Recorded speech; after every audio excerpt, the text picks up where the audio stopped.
لوگوں نے توبہ کو ایک لپ سروس بنا لیا ہے کہ ہم شعر پڑھ لیں میری توبہ توبہ، یا زبان سے کہہ دیں کہ میری توبہ، یا ایک نعت خواں کی خدمات حاصل کر لیں، اسے اسٹوڈیوز میں بٹھا دیں یا کسی مجمع میں اسٹیج پر بٹھا دیں اور وہ سب کی طرف سے توبہ کر لے، میری توبہ قبول ہو، میری توبہ قبول ہو۔ یہ توبہ کی حقیقت کی نفی ہے اور اس کا توبہ کی معنویت سے کوئی تعلق نہیں ہے۔ لفظ توبہ کے معنی ہیں رجوع کرنا، کفر سے اسلام کی طرف، شرک سے توحید کی طرف، معصیت و عصیان سے اطاعت و اتباع کی طرف، برائی سے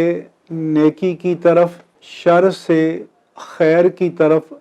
رجوع کرنا۔ یہ رجوع اعتقاداً بھی ہونا چاہیے، یہ رجوع